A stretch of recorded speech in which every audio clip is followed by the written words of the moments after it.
Welcome to the OFX podcast. I'm Dave Claxton, and with me is the mistress of mental mindset mastery. You just made that up. I did indeed. Because obviously you were just on with Samuel Bear there, talking mindset for Spartan Canada. Before we forget to, this episode is brought to you by Duonamic.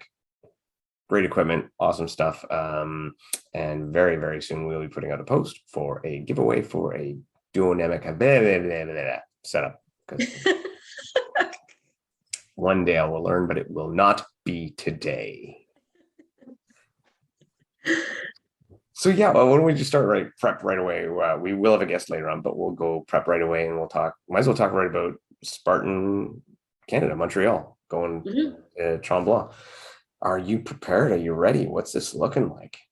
I'm not ready, but that's okay. This is a new venue. I'm really excited about this venue. Mount Tremblant is absolutely beautiful. I've only ever been there in the winter, so I'm excited to see it in the summer. It's a great mountain, really awesome village, very similar village feel to Blue Mountain in Ontario, and some of the other ones that Spartan has. So I'm super excited about the venue. The beast distance is still a little bit daunting to me right now with where my training's at, but that's okay. I'm excited to get on to the new venue and again, it's so beautiful. So my main focus is just really to enjoy it and enjoy the community and have a good time and get to the finish line in one piece. You know, I'm with you. I've only ever been to Tremblant once before, and that was for skiing, so it was no winter. However, I am thinking probably this one of the disappointing things about being there in the summertime is normally in the winter they have this actual ice bar. So the walls are made of ice and stuff, and I assume it will not be there in the summer for some strange reason. But yeah, I would miss out on that. That's a crutch. But I think you're right. This might be one of the prettiest Spartan races they have yet. Yeah, it's really a cool place, and not really too far out of the way from like Montreal or anything like that. It's a decent distance. Yeah. Do you know anything about your competition for this one? Because this is a little bit different, because it's not like last year where we had the Canadian series, so it was a bit of a push. This is going to be part of the age group series, which is cool. It's great if you're in the age group and pushing for that, and all the best to all of them. But the elite series isn't happening there this year because it's all the North American series rather than just a US one and a Canadian one. So do you know much about your competition who's going to be out there this time? I have no idea, and I haven't really dug too much into it, mainly just because I'm trying to keep my focus off of that, just with where my body's been and stuff since the last race, and just trying to really enjoy this one and use it as a really good training day. But I don't know. I'm assuming it's going to be similar people too that were at the Toronto Spartan. Again, we have a lot of our Canadians, so I'm going to assume Morgan will be there. Sylvie is quite pregnant, so I'm assuming she won't be there. Again, and the other Canadians, Lindsay, I'm assuming, although it's close to where she lives now, I don't think she's going to be there. So I might still be in Mexico by then. Right? Yeah, she had her passport stolen, so who knows? Yeah, I don't know. And then Stephanie Champlain will probably be there. So who was the back-to-back winner in Toronto. So, and as far as Sylvie goes, not running when she's pregnant, well, I'm like Lauren did it. What the hell's your problem, Sylvie? Like, step up, come on. Okay, that's quite.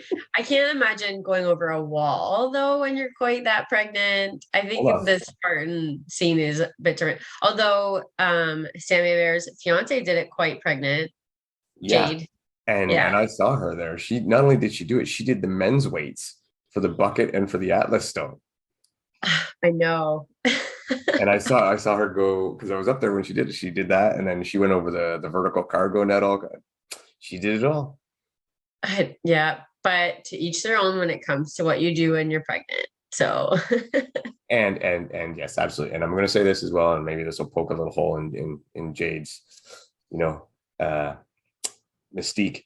At one point we did have to give her a ride back down the mountain before, when she was videoing Sam do the race. So she is human. She is a human being, just like the rest of us. And Jade is racing this weekend, the Super. So Sam told us on that Instagram live we did. So 5 months after her baby, which is that's very impressive on its own. So All the best. And this might be the most talk Jade has ever got on a podcast, but she's amazing. She's awesome. I remember racing her with her at not with her, but while she was racing, we were on different teams at Platinum Rig 24, and she was killing it there too. She's and always smiling, always happy out there, having a great time.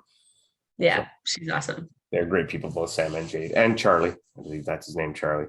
Hey, Charlie, be there. I'm picking him for the win. Yeah. You know what? I might as well, because the rest of the picks I've been making lately have been really bad. So at least this one's cuter. It makes more sense. So, yeah. So stuck in Mexico, we might as well turn a bit with Mexico. Yeah, I've been following along their Instagrams to see what's going on, but yeah, they had all of their IDs and passports and expensive climbing or mountaineering gear stolen in Mexico from their car.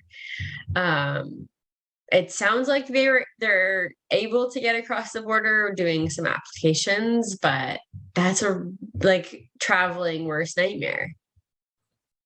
It's funny because the other day, a little while back, Tara Jackson, she had her Instagram account hacked. And someone took it over. She had to start a new one, had to go through the whole thing. And I mean, people don't realize, I think, what they're doing when they do this stuff. I think a lot of people just do it because they can. A lot of them, I can hack this account, so I'm going to hack this account. They don't realize how much work somebody's put into that, right? And I said to her, I said, people who do that are the worst kind of people. They're just like the people who key cars or sit on other people's motorcycles without asking. It's just wrong.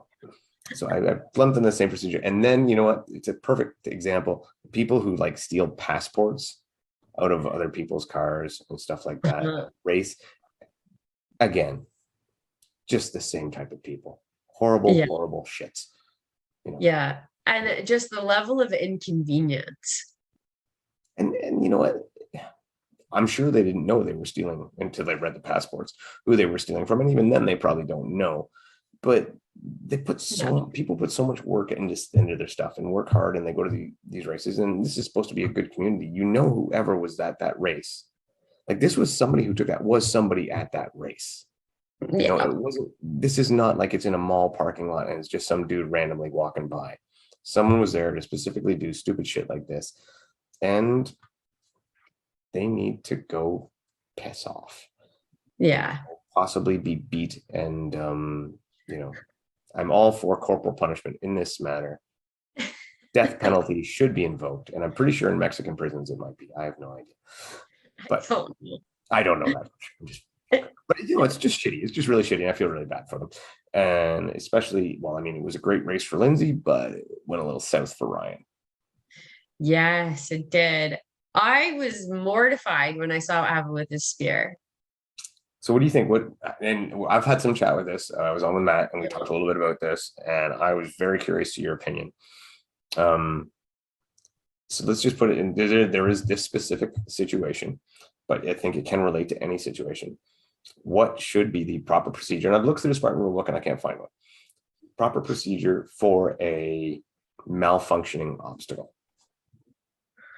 There's nothing that Spartan has written about it. I couldn't find anything. It is possible I missed it, but I could not find it. I was watching a lot of videos, and it was almost all of the targets that were broken like this. So if you haven't seen the video, Ryan throws the spear and the bottom half of the target is broken off. So he hits it and the bottom half of the target kind of shifts. And so obviously his spear does not stick. He would have nailed it no problem, right in, if that bottom half was still connected to the top half. But I watched other videos of people hitting different targets, and all of them seem to be cracked like this. So yeah, it's definitely a fault of the equipment. Otherwise it would have been. So yikes. I don't know. So I was of the opinion that, and again, I said this before, but I refer back to ninja competitions when an obstacle malfunctions. They're prepared for this. They have listed it in their rules because we know it happens, right? That there's a few options, and that would be different from ninja from OCR. So in ninja, what happens is you can wait till they fix it and proceed from where you're at. or you can go back and get rested up and retry the course again, right? That's your option. And those really are the only things that can be. For OCR, in my mind, one, the obstacle should be judged, right? There should be someone there, whether it's a volunteer or a paid judge or whatever, it doesn't matter. But that person should be able to make the call, and it's not a difficult call. Right. It should be pretty instant. If the equipment malfunctioned, okay, now let's say, for example, you're on the last rope on one of the multi-rigs and the rope falls off. Yeah. Does happen. That can happen. Yeah. And the judge will have the thing they can call, okay, you know what? You were there. I believe, I feel you were capable of finishing it. That's an automatic clear, right? Or if, for example, let's say you're right at the beginning of Olympus and you get on there and you grab the rock hold and it falls off. Yeah. And the judge can say, okay, you know what? You hadn't gone far enough for me to allow you to clear it, but you can restart. Mm-hmm. Two simple options, and that's all it takes. And it would literally take a second to judge. It does not take time. You don't have So to. they could have just allowed him another throw. And then again, knowing that this target is broken, I mean, Ryan could probably even throw it and aim and hit the top part of the target. Yeah. Now, if I was judging that situation and having seen it, being watching, I would have been, hey, that was a good throw. It was fine. Target malfunctioned, clear. Right. It would have hit. Yeah. It would have stuck. Yeah. And that's what I think should be in place. Maybe it's been an oversight in the past and they haven't thought of obstacles malfunctioning. This might be something very new. But I have seen it in other races. I saw it at a Savage race on Twirly Bird where one of the last rings, actually a good friend, Danny Garcia, was swinging from it and fell right off. Mm-hmm. So, and in that case, they were like, okay, clear, you got it, you're good. So I think that's to me, that's the method to take. And I do feel that Ryan was hosed a bit. Yeah. Well, and now we're talking a situation where he lost so money in a podium. So it now matters. Big time. And yeah, this is the time when Spartan needs to look at these situations. Like it's different when, I mean, age group podiums are still important, but there's money that's lost too, and people are investing and in these races, and it's Ryan's primary income. So it's a bigger issue for someone like Ryan too, who again, a malfunctioning obstacle and he loses a podium position. Well, and you're not just talking money from like say second to fourth, which is I think what it ended up being probably. Yeah. Not only that, but now this gives VJ a stranglehold on the series. Right. Right. Yeah. As if, let's say, Ryan had come second, they would still be very much neck and neck. But that 2-spot thing, that's a big jump. That's a big deal.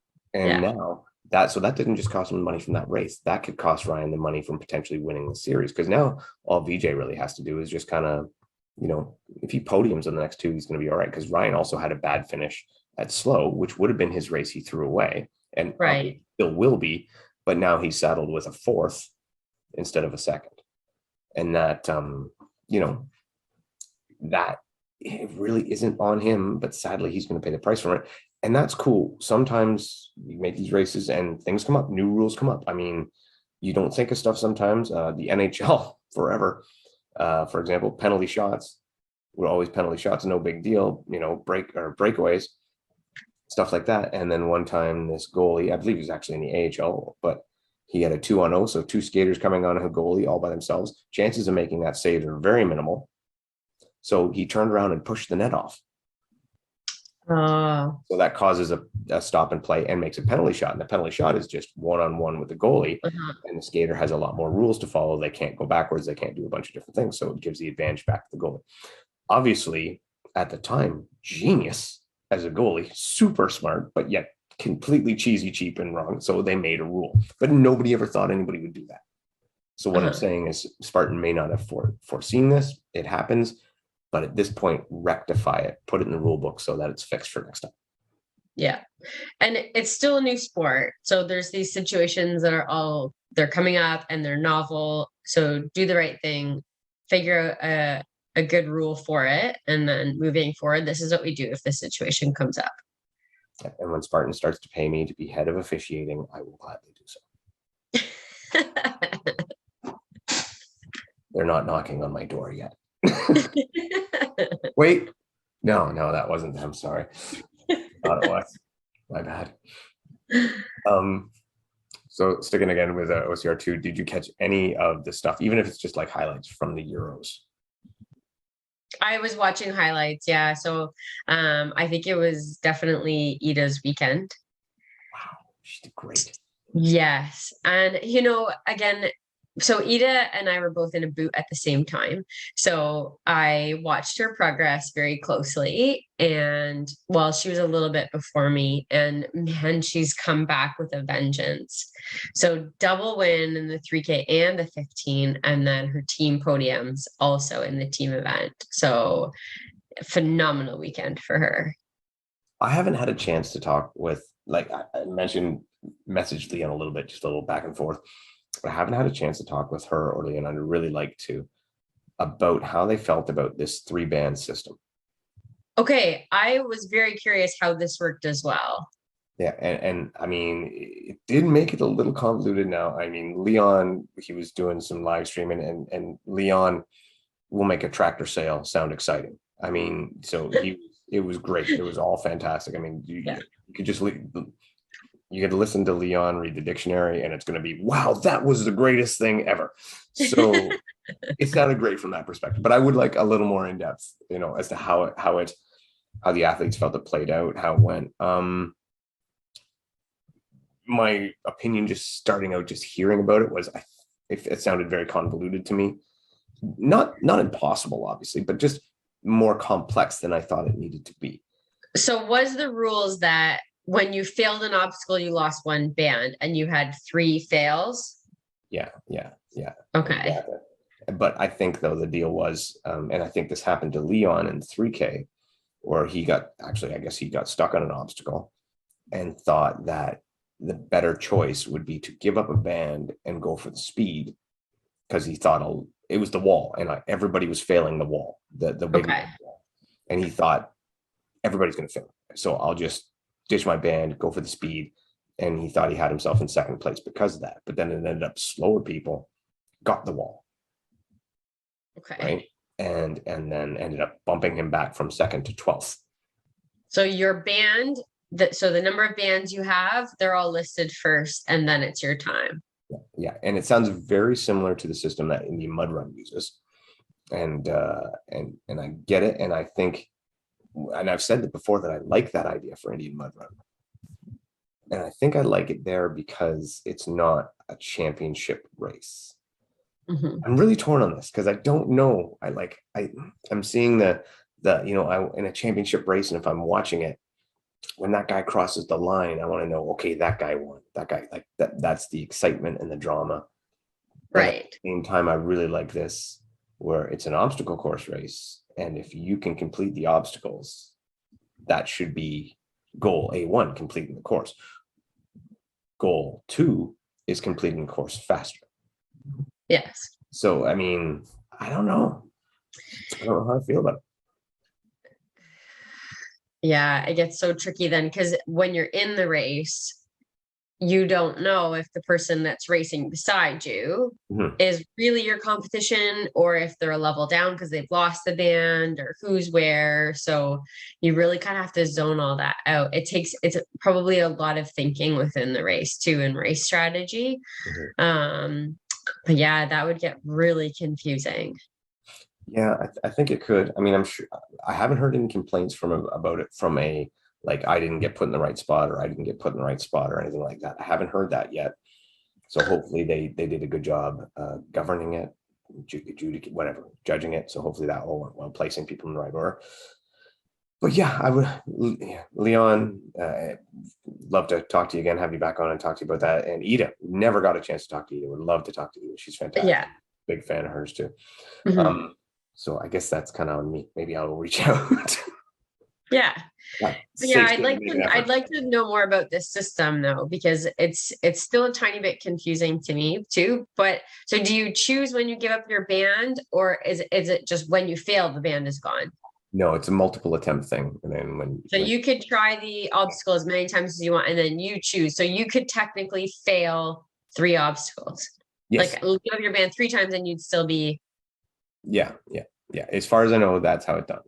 Somebody can correct me if I'm wrong, but as far as I understand, that's how it's how it's done. It's like mandatory completion, and then you kind of get like 3 chances to skip it So on. then you could also play the odds that like you pick the hardest obstacle and you just run up, give up your band and keep going. Yeah. And that's sort of what Leon did, right? He made an attempt at it and went, I'm nowhere near this. And then saw a bunch of other people failing it. And he's like, they're nowhere near it either. So I'm Uh, the first guy to go and say it's very similar to like the woodsy strategy I used to do where, I know it's going to take me forever to flip this tire and I might not get it. So I'm going to touch it, do my burpees and go. Right. yeah. And Yeah. sometimes that pays off. Sometimes it doesn't. The question is, do you like that strategy in a race, or would you rather just see it be a mandatory completion thing or a penalty thing? It's just another option. And I think for Mhm. me, I'm still on the multiple attempt with a really nasty buyout. Whatever that is, a penalty loop, a carry, a flip, burpees, whatever the hell it is, but a nasty buyout. Yeah. That's kind of where I sit. But again, I wasn't there, so I haven't experienced. I've never done a system like that. Hopefully, in a couple of weeks, I will be doing that system, and then Yeah. I have a better take on it. But it was Mhm. either way. The one thing that I was though was the obstacles mattered, and they looked awesome. They looked really awesome. Yeah. Mhm. And that 100-meter setup looked great. Everything looked really cool. And this was a federated Euro champs, which is a little bit different, right? So, I mean, that's theoretically this would be how you would qualify to go on to world champs if they're going to have a world champs this year, because it was slated to be in Russia. And we all know that that's not going to happen. So whether they are able to push it somewhere else or put it off to 2023, who knows, but this should be a qualifying thing. So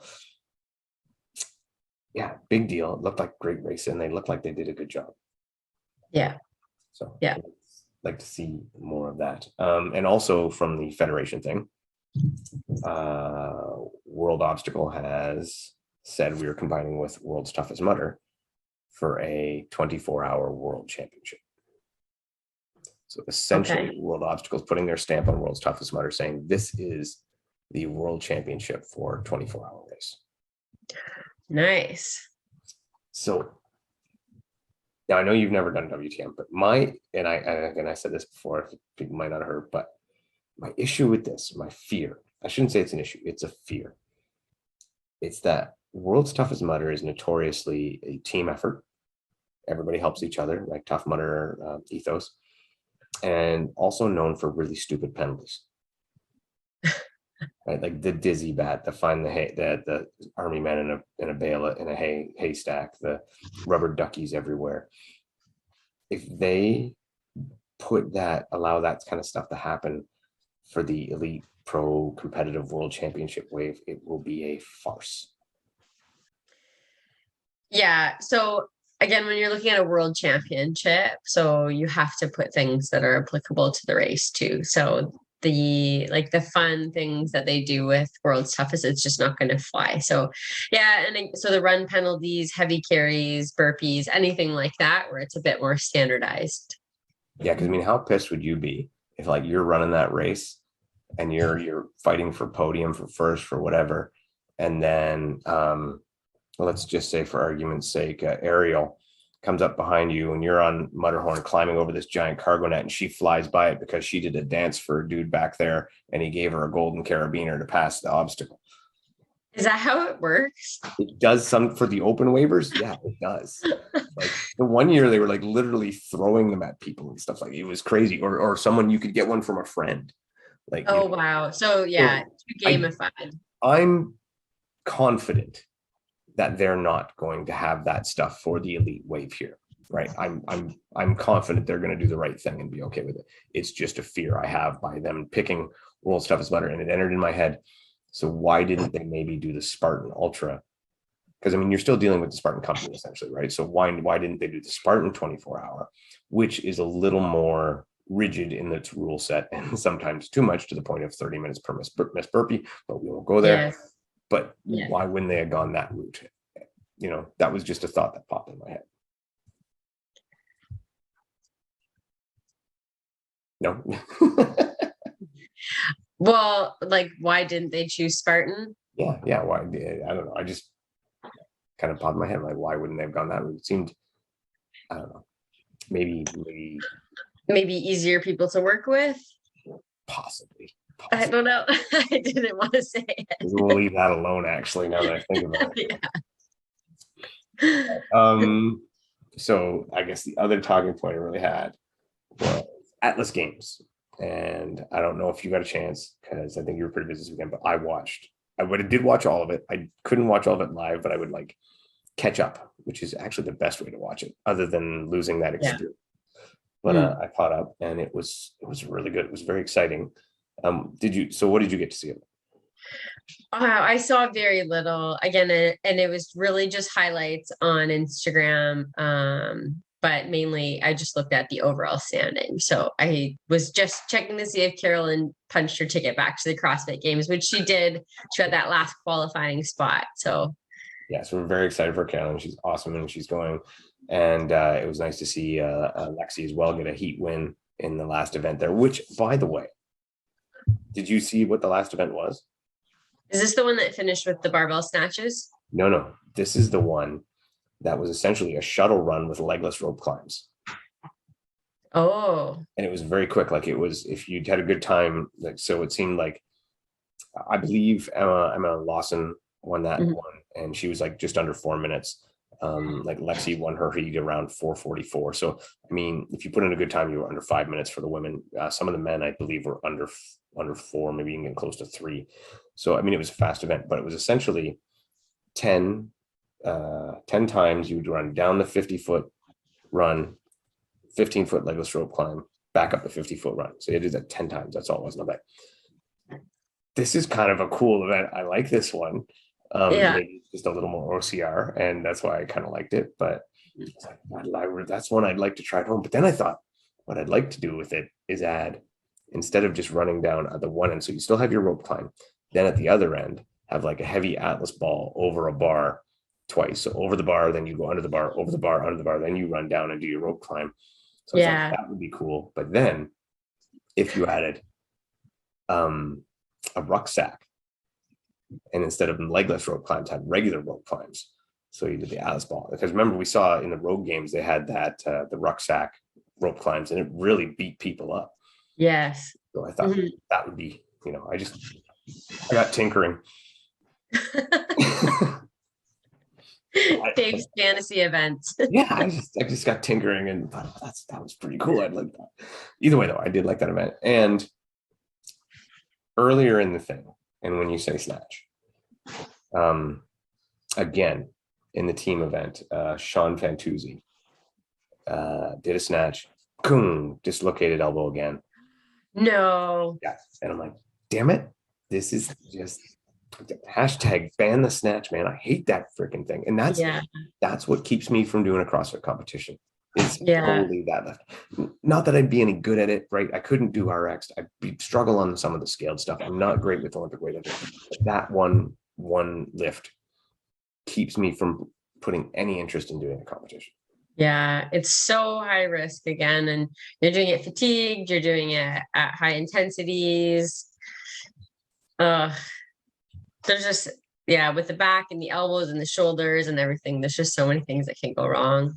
It seems to me that anytime you're trying to put heavy weight on a barbell straight over your head at speed, so you're not like in a controlled slow push, the chances of and your arms are so wide on those snatches, right? So much pressure on your joints. And even if they weren't, even like with the jerk sometimes, it's a big chance of that bar coming down on the back of your neck, on the back of your head, more so with the snatch than the jerk. The jerk, I'm okay with, right? It's not my favorite, but I'm okay with it. The snatch one, though, I just think it's risk reward is just not there. Yeah, I agree. It's so, it just draws in the spectators. Like all the videos and highlight reels are always barbell snatches, but man, just the risk of that movement. Yeah, I think, I don't know. Again, I'm not a CrossFitter, so maybe I'm speaking bullshit, and the CrossFitters would be appalled by the idea of getting rid of it. Right. But I think it keeps people out anyway. It keeps me out, and it's just scary ass crap. Other than that, great event, good good to see a good crowd out in Montreal. There were some RX1 people there too, so that was nice to see. Oh, Um, yeah, it was good. I love that you can watch these things on YouTube for free, and they mm-hmm. do good coverage, and I'm really like that. It makes me very excited about them. So yeah, hopefully Sean Fantuzzi, American guy, hopefully he gets better quick. And Yeah. you know, he put out a post. He was thanking the medical staff and everyone that helped him out. But just you know, and congrats again to all the people qualified. Again, Vellner. I could have picked the top 4 men before the event. That was pretty easy. But the 5th guy that got in, Nicholas Joyel. This is his first trip to the CrossFit Games, so I'm very excited for him. Exciting. And same Emma Lawson, just being dominant. 17 years Yeah. old. She should have been in age group, but she jumped up out of Wow. age, gave up her chance to be in age group to try to make the CrossFit Games, and she's coming in after winning the Atlas Games. Youth is killing it. 17. I didn't realize she was 17. So that's then why there was these questions presented to Carolyn about age, because she's early 30s. Oh yeah, and the girl who came second was 19. Wow. I think every other girl that qualified was like low 20s or under, and then Carolyn is like 32. really old 32 apparently. Apparently 32 is old now. I'm like dead. Oh man. But in a way, though, it is a credit to Carolyn, right? That she keeps up with these girls. So it just shows how much. Yeah. And Carolyn, I loved how she dodged the question though in her interview. I loved it. She's like, "Oh, I balance my life well," and I was like, "Good for you." Yeah, yeah. Because as again, an older athlete still competing in elite, sometimes you line up against these girls, and like, man, like to be early 20s again and everything. But no, good for her. Just keep crushing it as long as you can. It's 32 is not that old. I'm sorry, but to even ask a question about her age, it just still blows my mind. Yeah, she should have sucker punched him right in the throat. I know. I'm glad she ignored it though. He's too classy. Yeah. Nice of a person. And yeah, that Emma, I didn't realize this. She trains in Cambridge. Oh wow. Yeah, her and Jack Farlow, I believe is his name, is another guy. He's training in Cambridge to 19 or 20 or whatever. And he won the barbell complex event, and just like right up there with some of the biggest guns in CrossFit for weight at 19 years old. Wow. These kids are killing it. They're amazing. On the other end of the spectrum, it was a swan song for one of my favorites, Sam Briggs. Did you see her? They played her a nice video and everything. I think she actually earned a chance that she could qualify on the last chance online qualifier. But I don't know if they covered this or not, but it just seemed like maybe she wasn't going to do it or what. But they played a nice tribute video and she got a huge ovation. And I think even Sam might have been getting a little teary-eyed on that one. So it was really nice to see. And again, dream interview for me is Sam Briggs. I'd love to talk to her. Oh yeah. Yeah, I admire her so much. And like I read her book and she's such an inspiration. And to still be doing it at that level after so many years of competing at that level is really inspiring. She's like the honey badger of CrossFit. Honey badger don't give a fuck. Don't give a fuck. I'm just going to destroy this. Get out of my way. It's just great. Anyway, she started competing before Emma Lawson was born. Yeah, that's awesome. Isn't that amazing? Yeah, stuff like that. That's, I mean, I get that at work now, where I'm working with my own son, but guys who taught me, I'm now working with their sons and teaching their sons and stuff like that. Like it just tells me it's time to retire, actually. But anyway, I am ready to get to the guest, and we haven't even said her name yet. So we will go, and this girl should need very little introduction. Everybody should know her. Corinna Coffin, TMX champion. Yes, I get to see TMX, say TMX and talk TMX with Corinna, so that's exciting for me. Dietitian, nutrition, that kind of stuff, as well as just overall killer hybrid athlete. Spartan stadium superstar. I don't know. Always wanted to talk to her. I'm very excited. So, Corinna Coffin. Oh, that's such a nice picture. It's like smiling and happy. Oh, Oh, you missed it. You missed it. what I miss? No, not you, my wife. You had such a nice little picture on your screenshot as you come on. It's like a nice smiling, happy picture. She tried running to see it, but the real one is here now. So, Oh, well, hopefully this one does. How are you guys? good. How are you? Good. Where are you two based out of? We're just east of Toronto in Ontario, Canada. Cool. Okay. Awesome. Yeah. I've met you guys in person or not. It's been a minute. If so, I don't think So. I don't think in person we've ever officially met. We may have. Trying to think if we may have chatted somehow through Matt's show or not. I don't know. You never know. And I mean, you meet so many freaking people in this thing that you haven't sometimes. Well, I mean, I would remember meeting you, but you meet so many people, like, and especially strange looking bald dudes. We're a dime a dozen. Honestly. Well, you guys had quite a span of guests on the show, so I appreciate you guys having me on, asking. You know what's funny is you were one of the ones actually right in the beginning that I wanted to reach out to, and then things always just kind of happened because, like, I have the question for you that I ask of a bunch of people is, can you bring TMX back? I wish. There's a lot of things I wish you could bring back. Those were some good days. That was still my favorite event. I love that thing. Maybe that's where we might have seen you, because you were in Miami for that, right? Yeah. Mm-hmm. And I was down there for that one. I actually got down and got to do it. That was fun. I feel like it would be so popular now too, because like the hybrid space is like blown up, so I just feel like it would be well received again, but maybe Spartan will resurrect it. We'll see. Well, you were hybrid before hybrid was cool, right? Like now it's cool. Right, I'm OG. You gotta move on now to something else. But yeah, I mean, in case anybody doesn't know, it's Corinna Coffin. You should have known. Whatever, I don't know what you were paying attention to. You've been doing and I know that Bethany's got a lot of kind of dietitian and nutrition stuff to talk about, but I have much more frivolous things to ask. You've been in a ton of different stuff this year and kind of all over the map, ranging you did the Spartan games, you did the Goruck games, you're doing tactical stuff now, you did your first DECA, all that kind of, and of course High Rocks as well. So it's almost confusing where to start. I think I actually want to start with Spartan games. All right, because that was a big one for you, and you were in the first one and you were in this one. So let's just start with a simple question. How do you feel 1 and 2 kind of compared with each other? I thought that they did a really, I know from a production standpoint, it was a little different watching a second one, like from a viewer or spectator standpoint. I've gotten a lot of feedback that season 1 was cooler and they did a great job with the production. But I will say from an execution and event standpoint, season 2 was they took great elements from season 1 and kept them, and then incorporated a bunch of new stuff that I thought was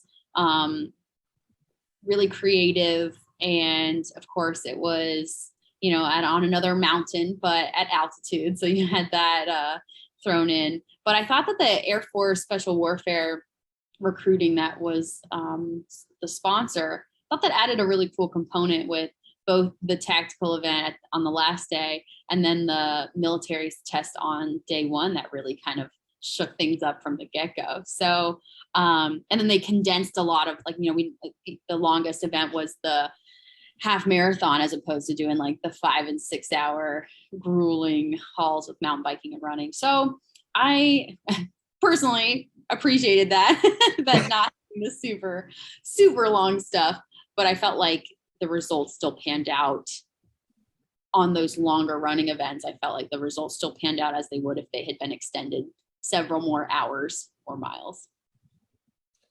Yeah, I think you're right. I don't see even on what was that where you had the ruck bag or the weight vest for the first. First, was it 2 miles or a mile of the half marathon, and then the rest. I think you're right. I don't think it would have turned out any different if you had stretched that out over 4 or 5 hours or whatever. It probably would have been the same thing. Just would have been a lot harder on you guys for the next day. Right, which was a huge element in the first Spartan games, because day 3 was the was the ultra, and day 2 was the mountain biking. Day 3 was the 6 hours of running. And so by day 4, it was just like, who can walk? Like, who can muster up any type of like, I mean, it was really a matter of like, can I even move in the way that I'm being asked to challenge my body in this, like the last day running up the mountain in the cold, in the rain with the weight vest on like super tender body parts and limbs. Like that was a big struggle. It was like one of those like, hey, the start line goes off. You didn't do anything to warm up because you're just like freezing in the rain and everything hurts. And then somehow 3, 2, 1, go. And you're able to do things that you never thought you could. And then you go back to hurting, and then the next event, then the next event. So there was a lot more hurt in the first Spartan Games. But I felt like the second one kind of covered a range of a lot of different things that maybe weren't part of season 1 that I enjoyed. Through the whole thing, through Spartan Games, there's a little bit of controversy every time Spartan does anything. I mean, they can't put an Instagram out without some kind of controversy happening from it.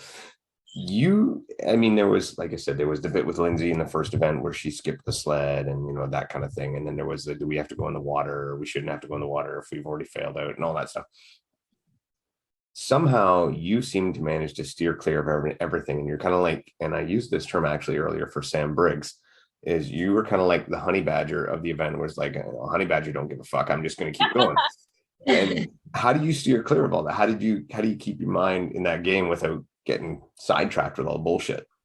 Yeah, I think that's just my style, is whatever, like we signed up for this event to do whatever was thrown at us and, just roll with the punches. And I feel like that style of athlete is going to do well across the board in a lot of different disciplines and events, because my first instinct is not to like put up a fight. It's just to like, all right, hey, I got to be prepared to do this. And I try to be really versatile like that in all my training and how I approach all different types of activities. So yeah, for me, it's like, I don't cry about it, just figure out a way to work with it. And I also feel like I train myself in a way where I don't feel like I need to, like, there's no fear, or there's fear, of course, I'm scared like of a lot of stuff that being asked to do, but it's like, I can also trust that I've trained myself in a capacity that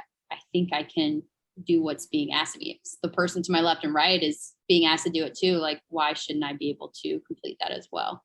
Not looking for a hole or the scapegoat route, like some individuals. And I get it, like, that wasn't to Lindsay's strengths, and she's a competitor and she's going to look to win in the best and most efficient manner possible. And so it was smart. That was more on Spartan's end for not coming up with a better time penalty. But at the same time, like, that would never, like, the thought didn't even cross my mind until we all saw her do it. It was like, I was not thinking about like how to complete this as quickly as possible. It was, how do I get the job done? How do I get it all done and do it in as quickly as possible? So yeah, like that approach just didn't cross my mind.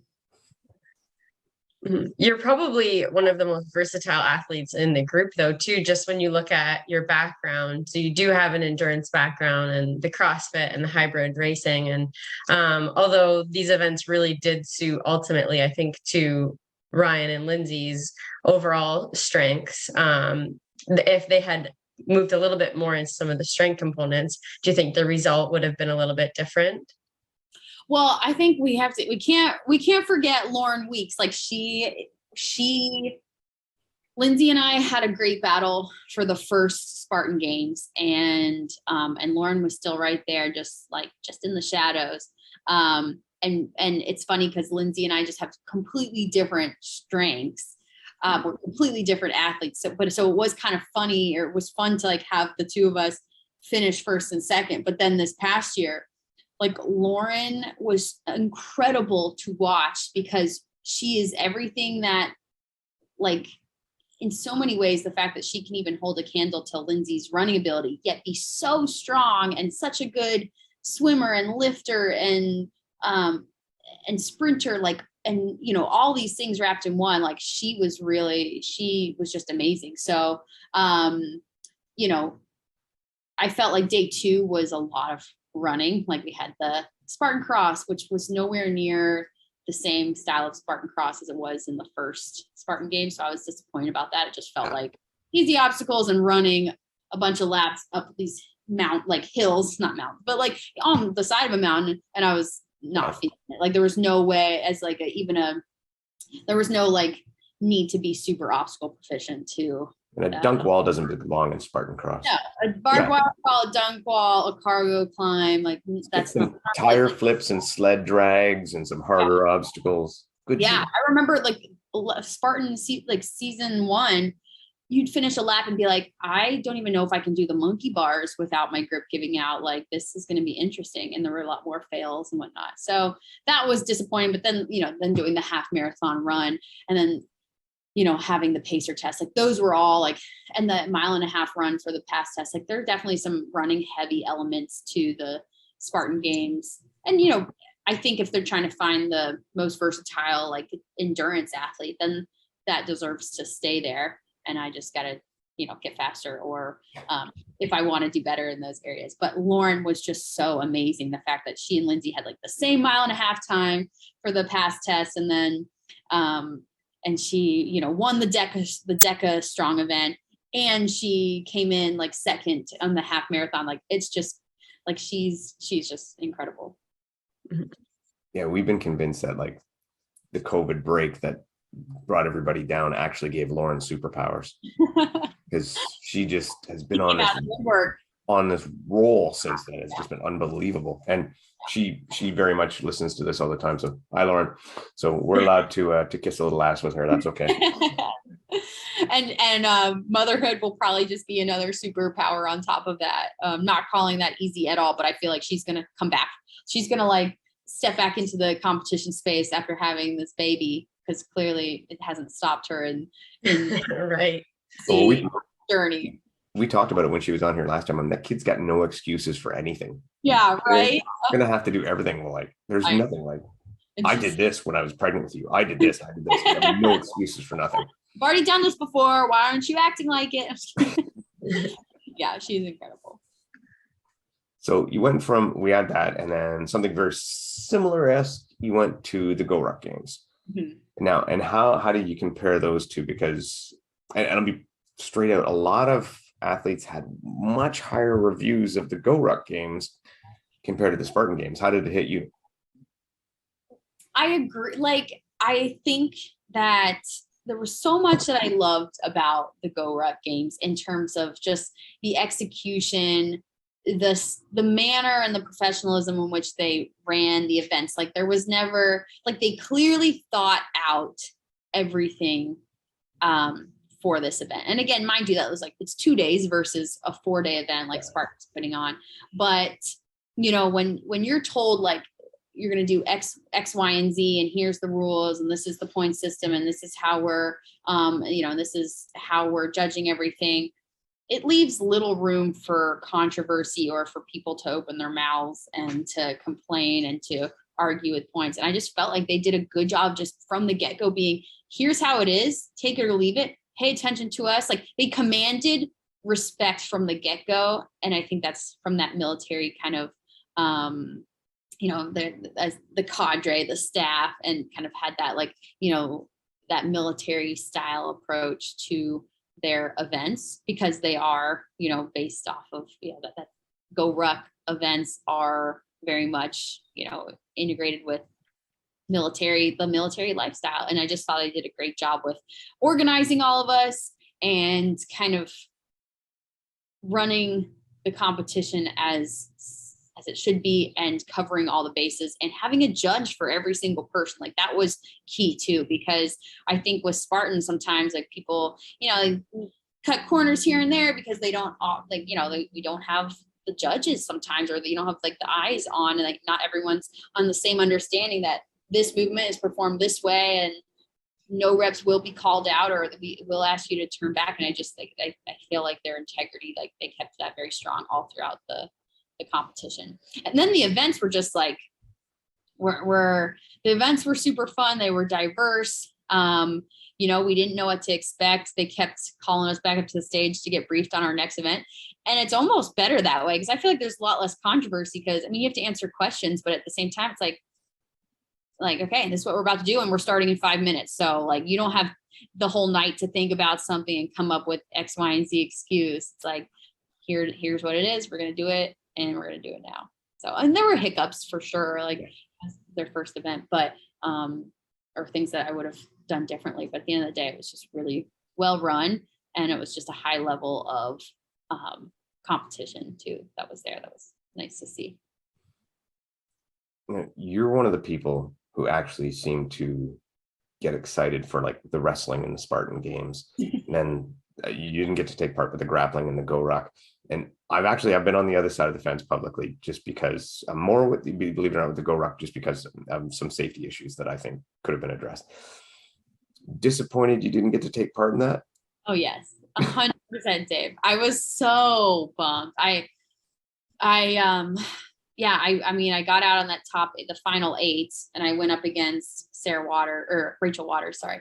And we were just a good matchup for that event. The hard part about single elimination is that, especially in a competition where it's not like tennis, for example, where it's like you're playing tennis and, you know, you start at 36 and you get down to 12, 24, and then 12, and then 6. It's like, and you're just playing tennis. Like, this is one event. Sorry, my air fryer's going off in the background. One event, you know, one event is X, and then the other event is Y, and the other event is Z, and they're totally different from one another. So when you have a top 8, and now you have, and this was shown in Alyssa Hawley's outcome, like she was ranked first. She'd done really well in all the previous events. And then 1 gets paired with 8. In an ideal scenario, 1 is a stronger athlete than 8, because that's how the ranking is.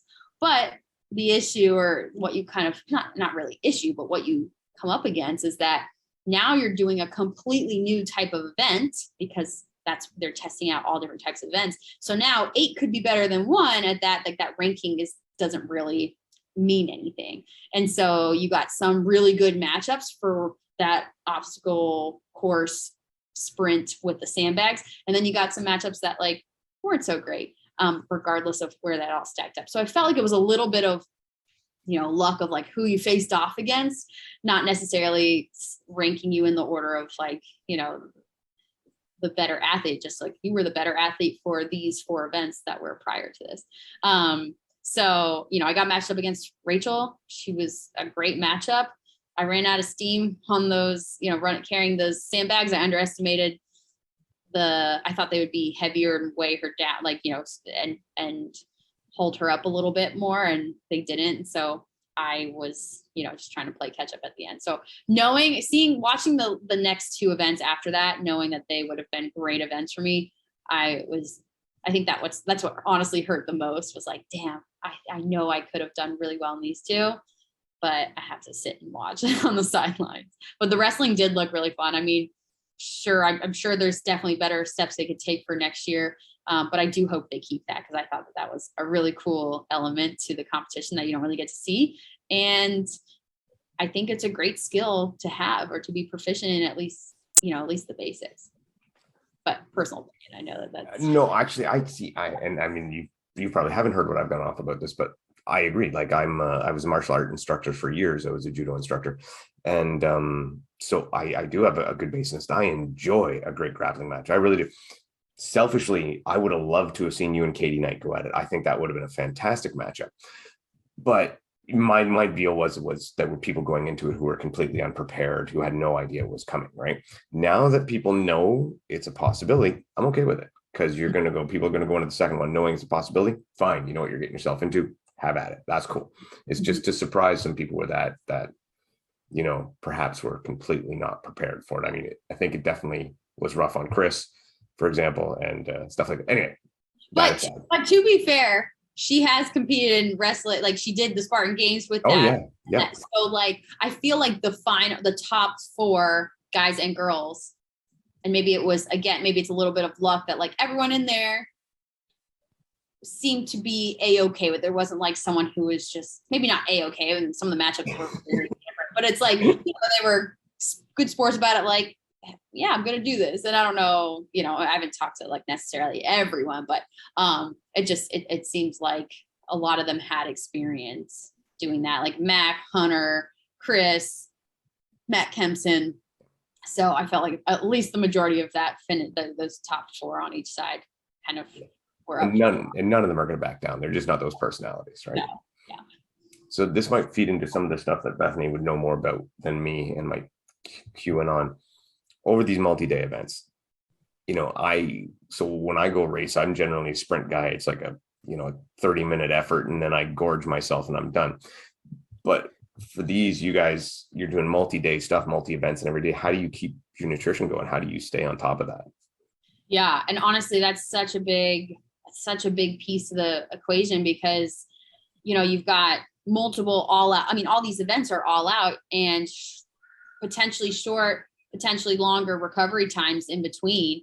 And so you have to, like, that time is of the essence with refueling, both from a recovery standpoint from the earlier event, and then obviously like refueling to be able to execute in the next event. And then not only that, but making sure you're not in a caloric deficit going into the second day, going into the third day. And we all know competition kind of totally messes up your appetite and stomach, and you're riding these highs and lows of like, adrenaline rushes, and then immense periods of just like these big crashes with fatigue. And so, like, honestly, I was walking around the venue, like I always had some sort of food in hand. It was like I was known to have like the PB&Js. I was staying in a house, and like we went to the grocery store, and I was like kind of put in charge of all the nutrition stuff and making, breakfast and making a bunch of pancakes in advance to bring with me. But like, you really don't realize until you've maybe done it a couple times of just like how much you need to stay on top of your nutrition, or else it's going to catch up to you very quickly. And I just knew that, like, for me and for a lot of athletes there, it just needs to be about like eating. Like, you can't overeat on those weekends. Like, it's almost impossible, and just trying to make sure like every moment that you're not, you're not sleeping or showering or mobilizing, or maybe simultaneously as you're mobilizing. And then when you're not competing is like, how can I get some sort of hydration, electrolytes, and, carbohydrates in me? And so it has to be a conscious effort, and it's hard. Like, it is tough. But yeah, I was like, I think I posted some Instagram stories of like me eating pancakes in the shower. I was like, you gotta get it somehow. I was so tired and so nasty from the run, and I just wanted to get in bed, but I was like, I gotta finish these pancakes. So, so they became shower pancakes. So are you just trying to maximize food intake, or do you try to keep a certain level of caloric intake or carbohydrates? Are you counting, or are you just maximizing? Yeah, I'm not counting on competition days, especially, and I never really recommend that you can do that in advance to kind of get an idea of like what you need to be consuming to meet certain numbers if you want. But for the most part, it's like, again, like I said, the more the better in a 4-day scenario like this. And again, in situations where if you're working out or competing for most of your waking hours, and you're already experiencing appetite suppressing effects from a lot of those high intensity and competition kind of mode events, then you're just mostly at risk for underfueling. Like, that's the biggest thing. Like, you can have the perfect proportion of macronutrients, but if it's not enough calories, it's not enough calories, and it's still going to negatively impact your performance. So yeah, for me, so I put all my efforts, like you could put half your or some of your effort into, tracking, and then on top of all the other things you need to do on a competition day, or that effort can go into, making sure that you're fueling, you're preparing food for, to take with you to the events, you're keeping a cooler, you're going to the grocery store as needed. So I'd much rather put my energy there instead of. So you're saying you typically don't recommend counting at all. So when you work with your clients, do you do like macro counting?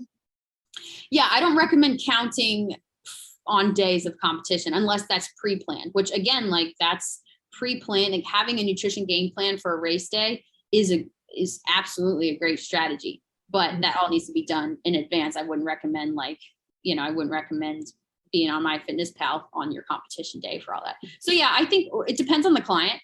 Some individuals, if they have poor history with tracking numbers and macronutrients, or at least or depending on the method of tracking, like I'll adjust that. We'll find a good solution or a good method depending on the individual. But a lot of my initial coaching with individuals starts at, foundation level of understanding our food and the components of those foods and where, what purpose they serve in our performance and, health and muscle building or maintenance or fat loss, depending on like what their specific goals are. So I definitely want individuals to understand, components of food, why they're important, what purpose they serve, and then how that reflects in their food choices and their intake for the day. So a lot of that does have a, tracking can give us a lot of that information and give us that understanding and awareness and tools for the toolbox. But then the end goal is to be able to step away from that and feel like you can still consume food to meet your nutrition needs without knowing exact numbers. Like I like to keep it away from the counting when we get to a certain point of understanding. Yeah, I'm very similar actually when I work with my clients too. And I tell them, so get a good idea of about where you're at and then let the numbers go. Because I think one of the most destructive things we can do to the mental state side of eating is when food becomes numbers instead of food. And so, yeah, I'm with you there. So know the numbers and then let it go and just use it as a guide. Absolutely. Yeah. I mean, and again, like it is so hard to, even when you're working with a dietitian or a nutritionist, like it's so hard to know exactly what your needs are on a numerical basis every single day. So instead it's like learning, like just having that better understanding, having awareness of what, your body, the signals your body's giving you, then what, based off of, recovery and recovery nutrition and pre-workout nutrition and just sticking to a good, consistent eating schedule throughout the day. Like that can work wonders for people without even having to know numbers at all. So I agree. It's all going to be very so individualistic, right? Like you say, it's no different. I look at it no different. And I mean, nobody's going to turn to me for nutrition because quite frankly, when you say you can't eat enough over an event like that, I would consider that a personal challenge and just go at it. But it's got to be very individualistic when you work with people because just like training, it's like, yeah, there's some ground rules that are the same for everybody. But then from then to fine tune it is so individualistic. That must again get frustrating sometimes when people just come to you and say blanket advice, what do I eat, right? Or the DMs. Like I love when people message me and have questions for me, but to an extent it's like unless we did a full-blown consultation, like I'm not sure like I can give you some general advice, but again, like the reason why I do one-on-one personalized nutrition program, and probably for you too, Bethany, it's because like that one-on-one aspect is so important because you're trying to help someone work within the constraints of their schedule, their routine, their goals, their family life, or working around like significant others or their job. And like, that's going to look completely different compared to the next person. And so that is all very important for creating a game plan that's going to work, that they can adhere to for the long term. So yeah, so all these general nutrition programs, like you might be saving some money on that in the immediate future, or sorry, in the immediate sense, because you're like, oh, well, I'm just going to follow this template. But the ones that you're, the plans that you're going to be able to stick to and adhere to and use for your long-term health and performance and just well-being are going to be ones that have your individual in mind, you as an individual. Yeah. Do you find then in your profession, because again, you're talking still like a lot about the food itself, do you find you end up doing a lot more counseling with the emotional side of eating?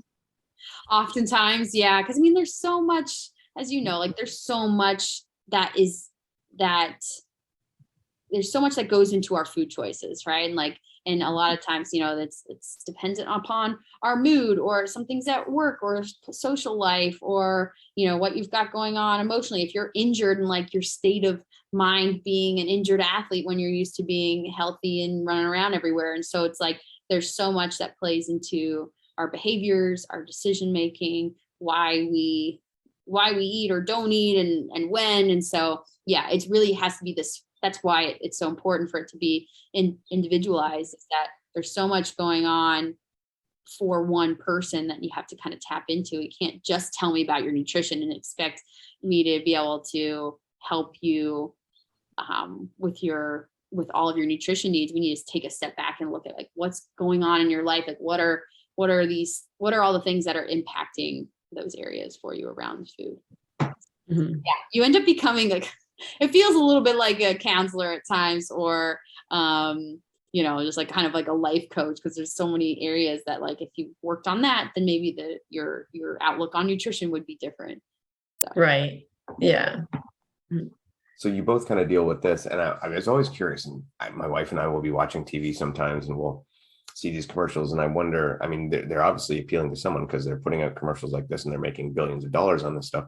But how do you guys deal with when someone comes to you and they see this, take this pill and exercise and eat a regular diet and you will lose all this weight? Well, how do you guys deal with that? Because every time I see a commercial like that, well, I could tell you to eat a slice of pizza a day, exercise properly, and eat right otherwise, and you'll lose weight.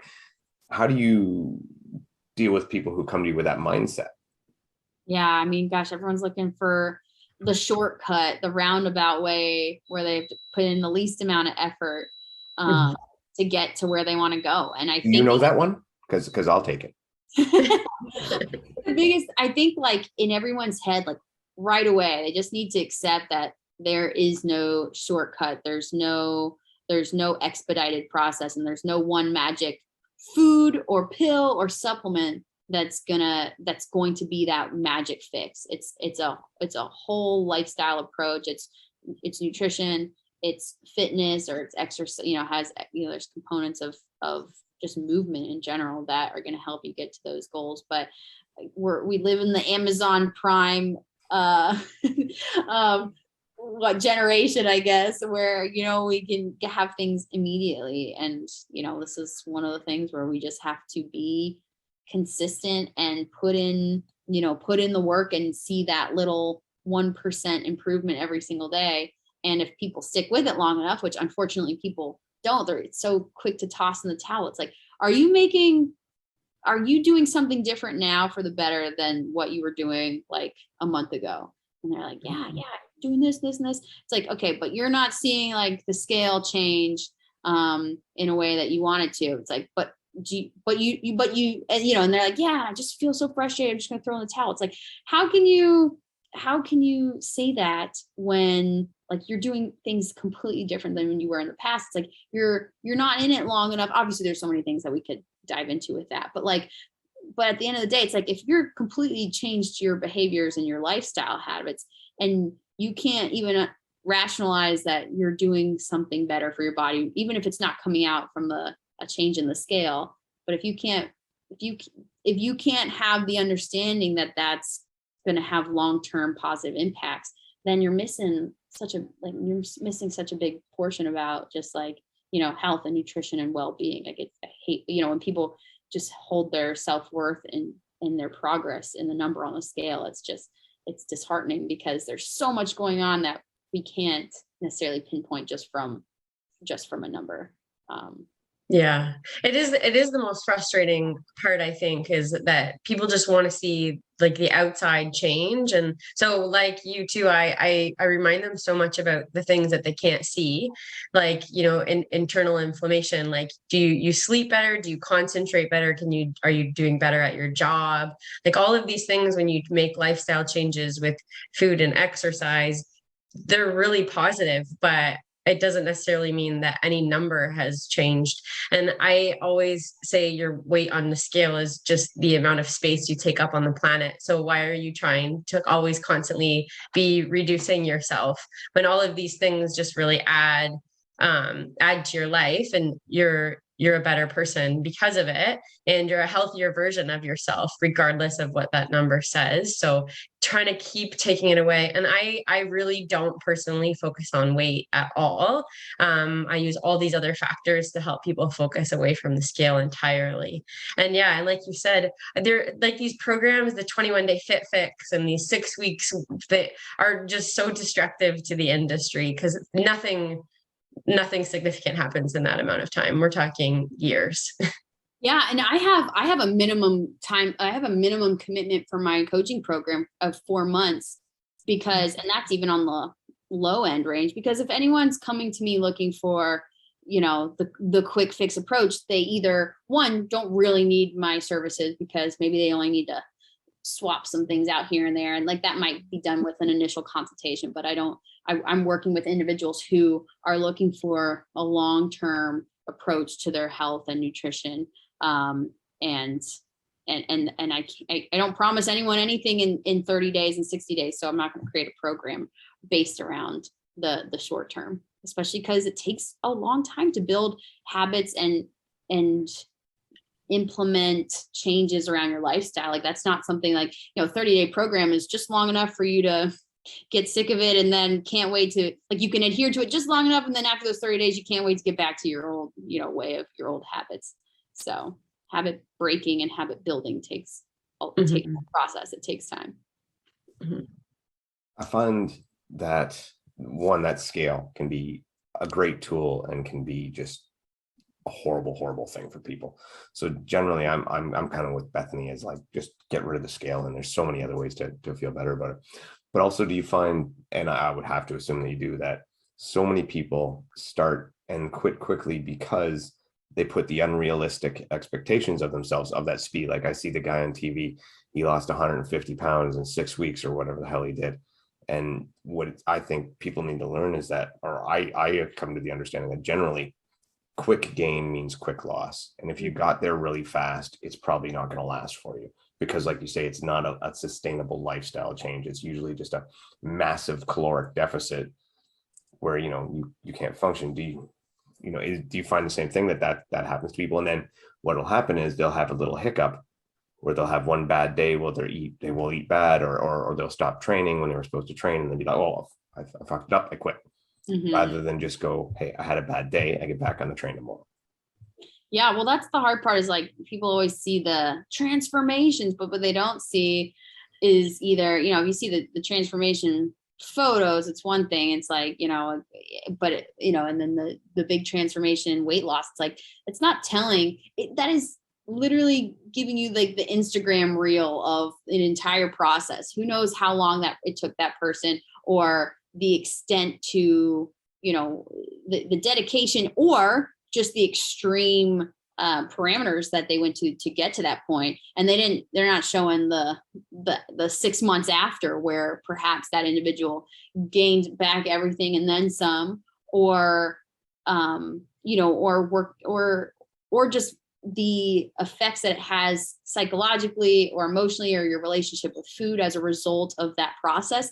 So it's just really like, I just wish that wasn't perpetuated by, you know, our culture and society these days around health and nutrition, food. Because it's like, if it's boiling down to a photo of what someone looks like, or a amount of weight loss, like it's sending the wrong message, and it can be really damaging to so many people. And Bethany, I'm sure you focus on this as well, but like helping individuals with their relationship with their bodies and with food is like such a big piece of my coaching, that I, you know, is always at the forefront of my coaching and my work with individuals. Because at the end of the day, like if that is broken, then, you know, it's going to have much larger negative impacts.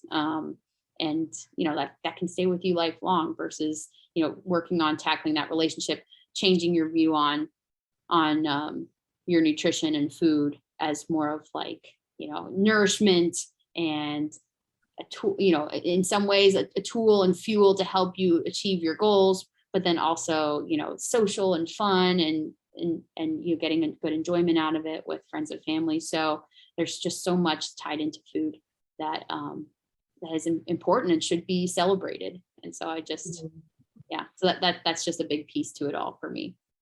Yeah, because you also want them to come out on the other side a happier person as well, and not just completely miserable because they've restricted themselves for 6 months for a after photo, and then they're so unhappy that like does it even matter what that number is on the scale anymore because you're just so miserable. So learning to fall in love with healthy eating and exercise so that it will actually stick with you, so that they don't necessarily need people like us holding their hand all the time to stay committed, because they've learned the benefits are so much bigger than just that photo or the numbers on the scale. Absolutely. Yeah, 100% on that. I think back to when I had that Biggest Loser show and how many people that thing damaged, not just that went on the show, but that were watching it thinking, this is how I get healthy, this is how I get in shape. And just people still seem to think that's the way to do it. That's the way to go. If I can just crash dive. Or the reverse with which is even, you know, more damaging, is like the comments about people who are skinny or look fit, but they've to get that way, they have been doing super restrictive or extreme behaviors to get to that point, and now they're being complimented and celebrated for that. And you see that a lot with like eating disorders, but then also like even like, you know, the bodybuilding community, or like the competitor, the figure bikini kind of competitions. Like I just feel like that is such a tough that's just such a tough cycle to be in, where, you know, you are, you know, you look a certain way and you're celebrated on it, and you're like, and you know, you feel great in your nice little photos for a fraction of your year, and then the rest of the time you're like dealing with you know, adrenal fatigue and maybe liver dysfunction and weight gain and this binge and purge kind of cycle. And it's just really sad to me. So I just wish I just wish that people were more mindful of those comments, and, you know, that we just kind of, I don't know, it raised more awareness around that. And I think that there's some individuals who are doing a good job of bringing that to light on social media and in our communities. But yeah, that's a really tough one too sometimes, because I mean, people who are giving some people compliments, they're trying to be nice, right? They're not trying to be hurtful at all. And you get to the point now where you're like, oh, you know, and I'm there, I'm like, I'm almost terrified to say anything to anybody. Like, you know, I can say a lot of weird crap on here and do whatever, but when it comes to actually talking to somebody about how they look or what they're doing, it's really tricky now, and it's scary. But I do like seeing stuff like what Tara Jackson does, and she's putting out just like how much better she feels, she looks and acts and feels now that she's living healthy and not just trying to be skinny and things like that. And yeah, I think it's really good. I look at people like yourselves and her, and I have a 21-year-old daughter, and I just think those are the people that I like to try to promote as good role models for her and have since she was a kid, because, you know, living a healthy lifestyle and not focusing on a scale or even, you know, your waist measurements or whatever. So hopefully you guys are winning that battle. Yeah, well, and I think that's why performance is such a great indicator of improvement and progress, and those are great things to chase for anyone. You know, when you have something that you're working toward, you're actively pursuing it. Like it's just, you're able to monitor progress, and it's just a much better data point than, you know, than a number, a look, an aesthetic, and then your head's in the right spot of like, okay, well, how do I, you know, in terms of fueling, it's like, okay, well, how do I fuel better? How do I change up my nutrition to help me achieve that goal, instead of thinking of food as like this hindrance of like that's trying to make you fat, and you're just trying to do everything you can to like fight against, you know, maybe your hunger or what your body's signaling to you. So I feel like that's I really enjoy working with individuals and helping them achieve their performance goals and chase performance goals instead of everything else that we've discussed. Mm-hmm. One more, and this is somewhat away from a dieting question, but dieting from a nutrition question, but it's on the same realm of that kind of body dysmorphia thing. What do you two particularly say to women who come to you and say, I don't want to lift weights because I don't want to get bulky? Yeah, because I mean, we know the reality of it, and I know the reality of it, but I'm just curious how you present that to people who maybe still don't get that. Yeah, that's just such a huge misconception that is, no matter how far along we get as a society, I think like nowadays with like, there's so many strong women, so many strong athletes and female athletes and role models out there to look up to that I think are changing that narrative for sure. But I don't think they realize how much effort goes into building like that lean, and I'm putting air quotes, but toned look that a lot of those same women compliment other women on. Like I get that all the time. It's like, oh, you're so toned. And it's like, well, and then there are also the ones maybe like not trying to lift heavy because they don't want to gain, they don't want to bulk up, but it's like, do you know how much effort I put in to try to lift as heavy as possible and always push myself? And I don't know that. I mean, to some people I might be really bulky, but to other people it might be like, oh, that's the toned look I want. It's like, I've been working my butt off for the past 10 plus years to have the amount of muscle that I have now. And so I think that and I think it's one of those things you have to kind of experience it maybe to fully believe it. And I think that women who are willing to take that leap into the strength training world quickly find out or discover that that's not the case, and it's empowering, and they start seeing the muscle definition, and they and they're hooked on it. But yeah, it's tough. It's tough when if I hear the word tone, I just cringe automatically. I'm like, oh gosh, I just don't want to hear that term anymore. Like, because tone is such a, for so many people that's actually chasing, strength and trying to put on muscle mass like that. It's just so hard. We're not capable of becoming incredibly bulky, and it would require an insane amount of caloric intake to achieve that.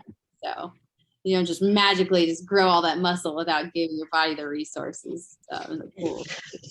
I have women, it has gotten a lot less. Like I've been doing this a long time, and it's so much less that women come in and say, I don't want to lift heavy.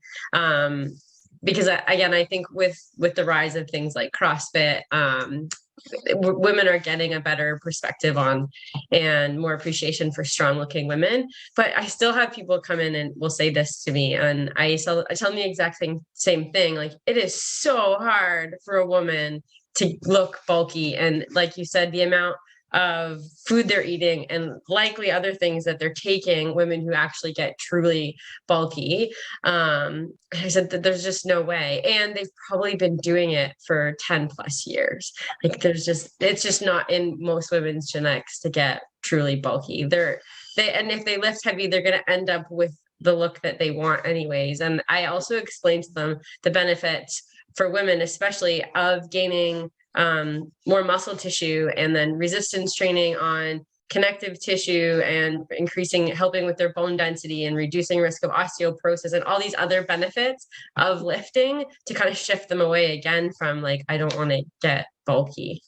Yeah, like, believe me, there will be plenty of time for you on your way to getting bulky. If that's what you feel like you're on, like that trajectory, we can cut that. Like, you can stop at any time. It's not going to be like, today I'm this way, but tomorrow after lifting these weights, I'm bulky. It's like, it's absolutely a process to even get to building, lean muscle mass on top of where you're currently at. And so it's like, we can certainly address that as if you feel like you might be starting down that path, but believe me, that might be a long time. And I think you're going to really enjoy that path once you hop on it. So, yeah.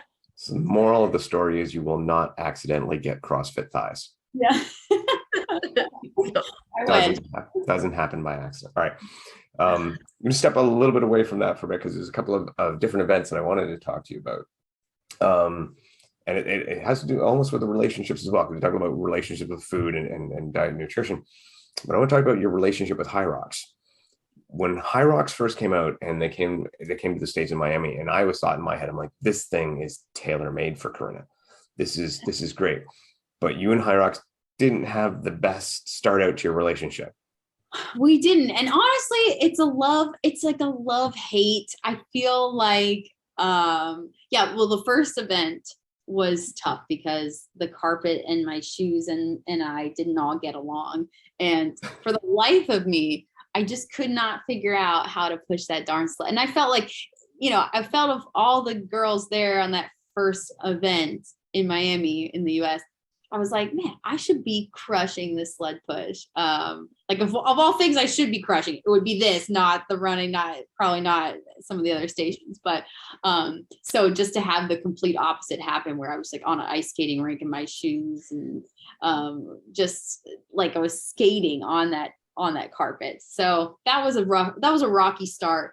And I think it's one of those things that because there's no variety in it, other, like, it is what it is. It's the 5K of running. These are the stations. Obviously DecaFit's very similar too. It's so predictable that part of me doesn't get as much enjoyment out of it as something else, like an obstacle course race, or they got different venues. You have different venues, different types of, like, different layouts, different order of things. Like, so I don't know. I think part of me is torn on that, like whether I really want to pursue that or not, because it's it's also a gym-based event too. Like, you do all of that, you're doing all, I guess you could do those movements outside, but I have been on that track with my CrossFit Games training, where I just spent so much time in a gym doing gym style stuff. And I do a lot of my day-to-day workouts in a gym, but I also like to switch it up a bit. But I just don't know if I really want to commit everything to that distance of running and those 8 different stations. Like, to me, I don't know. I don't know that I get as excited about High Rocks as I do like Tactical Games, Spartan Games, Goruck Games, like kind of stepping out into other types of, types of events. So I'm like torn. I go back and forth with it sometimes. And at the end of the day, I really just like pursuing things I have fun with. And High Rocks is a type 2 fun that I'm not really sure about that yet. So I've done a handful of events, but with how much is out there in the hybrid kind of fitness community, or hybrid fitness world, I just I'm kind of still on the fence, teetering about what I want to put my focus and attention to this year and next year. And along the same lines, you recently did your first DecaFit. Which again was a long time coming, because on the initial announcement of DecaFit, you and Ryan Kent were for lack of a better word, the poster children. Sure. Going to be the poster children of the event. And then obviously COVID, there's a whole bunch of different shit that went on there that you don't need to go through, but you finally got to go into it. And how do you feel about that one? Because this was something that was a long time coming. It was. Yeah. And I think that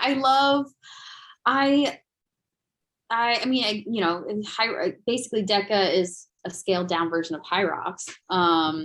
But the distances are, and the movements are more like, everyone, they're the same for the general public as it is for the elite competitors. It's just how fast can you do it in, and it's more of that sprint distance, 5K. I had a lot of fun with it. It was brutal, like, just like, I was like, oh well, it's not going to be High Rocks, so it'll be much more enjoyable. High Rocks is not like an hour going, an hour 10 of just like selling your soul, but it was 35 minutes of selling your soul, and I was like, damn, I forgot how much those shorter events, it can hurt. So I think for me, it's just, running is constantly a challenge for me. I work on it. I've been working on it so hard, but I also, like, love doing a lot other things besides running. So, you know, when you got the 5 miles for High Rocks, you got the 3 miles for DECA.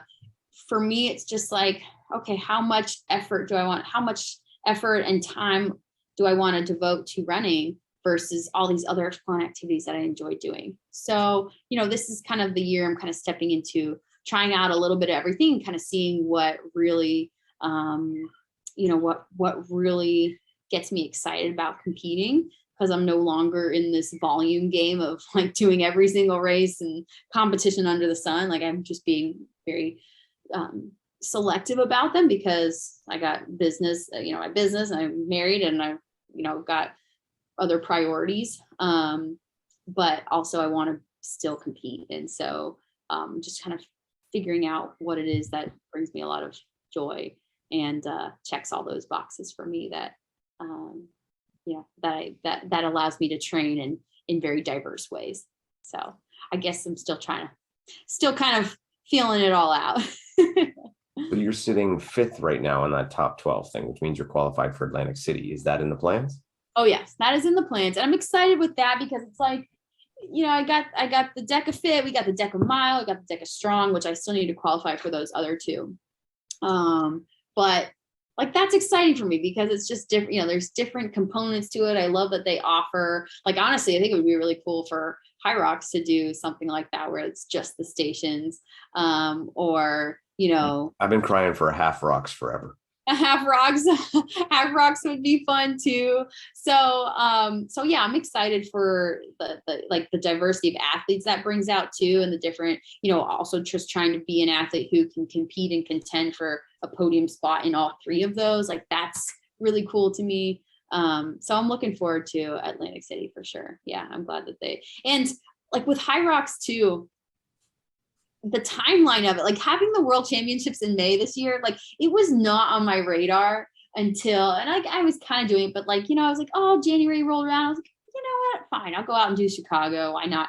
But then it's like, then February comes along and I'm still not in like race mode. And then it's like, oh shit, like May's almost here and that's the World Championships. And I'm like, I don't know. Like I've been 10 years into competition and never have I done a world championship that early, like in May. So like for me, it was just like, until it actually arrived, I was like, I don't know if like, I don't know that I'm ready for this right now. Like I kind of want to enjoy a slower start to my season, and kind of keep end of the summer, fall kind of as my, you know, my time to be at my peak. That being said, I know the Goruck Games was in April.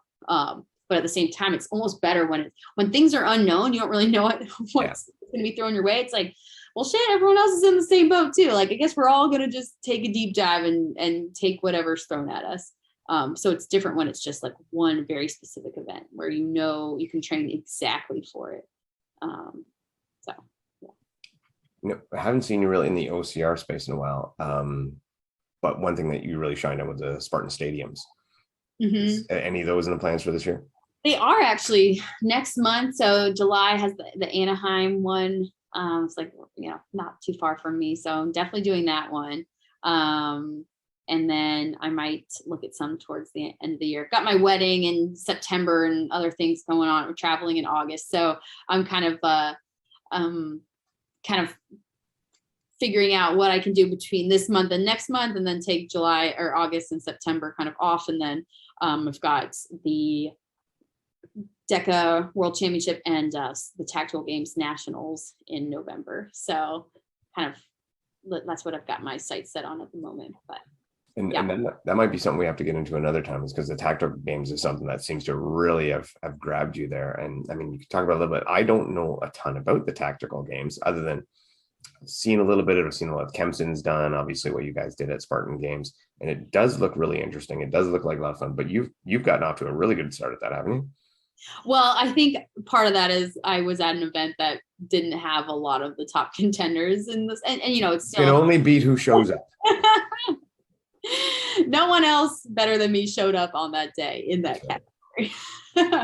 But yeah, I just, from the very get-go, was like, wow, this is everything I love in fitness, like heavy weights, some barbell stuff, the unknown. You don't know the events till like, you know, right before, they give you a big printout the day before. But I honestly, I'm such a visual learner that I'm just like, oh, I kind of get the gist, but I'm going to wait till the next day when they walk us through the battles or the stages for the events. So yeah, so I just had a great first event, but I was also like atrocious in some of the shooting. Like my pistol work needs a ton of practice, but it was just so cool to have one side of the coin where like felt really good and really strong in the exercise piece, and then on the flip side, the shooting, I was like, oh my God, just don't completely suck, and maybe you'll finish somewhere in the middle. And so but yeah, it was just cool to learn a new skill and kind of feel like a total novice in something again, and have to really work at it to get to a competitive level. So I've got an event later this month, like a 1-day skirmish, and then in July I have the tactical games in Oregon. So I'm excited to try my hand against some of the really good ladies in the sport there. I'm pretty sure Corinna would love coming up and doing an RX1 up here. I think that would be her cup of tea. I think I need to get this, like we need to get this group of these incredible badass women to come up, and we'll just flood Quebec and they won't see what's coming, and then we'll just annihilate them. We'll get yourself and Rachel and Lauren and we'll just go up and we'll just smoke them all. Do it. Anyway, that's all I got for Corinna for today. Beth, you got anything else? No, that's great. Thanks so much, Karina, for coming on and talking to us. It's been a long time coming that we've wanted to get you on and have a good chat. So thanks so much for taking the time today. Of course. Thank you guys for having me. And yeah, if you guys have some cool events coming up, let me know. I would definitely love to make another trip to Canada.